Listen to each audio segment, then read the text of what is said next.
Eto na nga mga chong, marami tayong PBA updates. Al Francis Chua na gusto nang pag-Grand Slamin ang Ginebra. Mikey Williams gusto nang bumalik sa PBA. CJ Perez, isa sa mga wishlist ni Coach Tim sa Barangay Ginebra.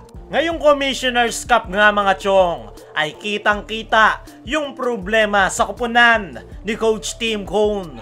Kulang na kulang nga sila sa gwardya dahil sa pagkaka-injury ni Scotty Thompson, na-injured rin si Nards Pinto. L.A. Tenorio naman ay nakabalik na, pero hindi pa nga rin ito na ibabalik yung kanyang dating laro at nalalapit na rin talaga ang pagre-retiro. Kaya naman, kitang-kita nga yung problema ngayon ng koponan ni Coach Tim Cone pagdating sa guard rotation. At ayon nga mismo kay Snow Badwa sa kanyang ipinost nitong nakaraan, ay sinasabing Predator tumatagay na ng bilog.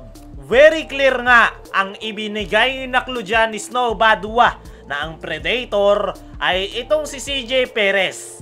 Tumatagay ng bilog ay ang Barangay Ginebra. Binigyang diin pa yan ni Snow Badwa sa kanyang latest podcast na isa raw si CJ Perez sa mga nasa wishlist ni Coach Tim Cone na makuha na maglaro para sa kanyang koponan. Sa ngayon nga mga chong, ay gaya ng sabi natin kanina, ay problemado ang Ginebra sa guard at ang kailangan nila ay slasher na player.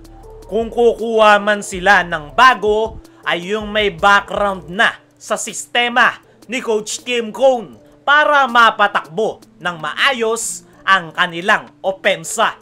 Kung matatandaan nyo, last Asian Games ay isa si CJ Perez sa mga consistent na nagpakita ng magandang performance under sa sistema ni Coach Tim Cone na triangle offense. At mukhang nagustuhan nga ni Coach Tim ang laro ng nasabing gwardya, kaya naman nasa wishlist na daw ito ni Coach Tim Cone. Sakto naman daw na nangangailangan ng big man ang San Miguel dahil sa pagkaka-injury ni Junmar Fajardo. Hindi rin naman daw magiging problema sa San Miguel Beermen pag nawala si CJ Perez dahil nadagdag nga sa kanila si Don Troliano. Meron pa silang nakaabang na Jeron Teng. Kaya naman, ayon kay Snow Badwa ay possible daw talaga na ibigay ng San Miguel si CJ Perez sa Ginebra. At ang possible naman daw na ibigay ng Ginebra ay yung mga big man gaya ni Sidney Onwobere na po pwedeng makatulong sa San Miguel ngayong wala si Junmar Fajardo. Para sa akin mga chong, ay malaki ang may tutulong nitong si CJ Perez sakaling matuloy ito sa Barangay Ginebra.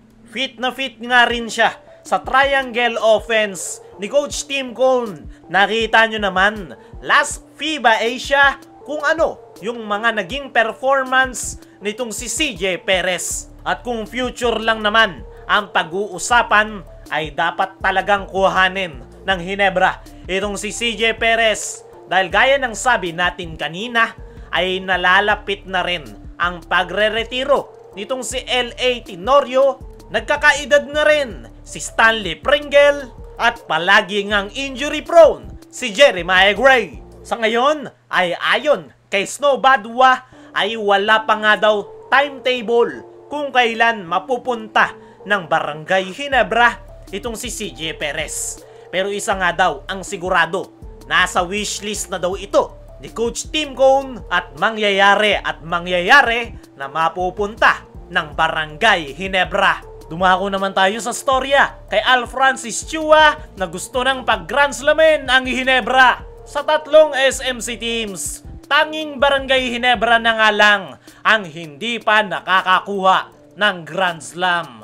At mukhang nalalapit na nga ang target na yan ng Ginebra dahil ayon niya sa ating mga trusted source ay target nga ni Al Francis Chua na makuha ng Barangay Ginebra ang kanilang first Grand Slam next season.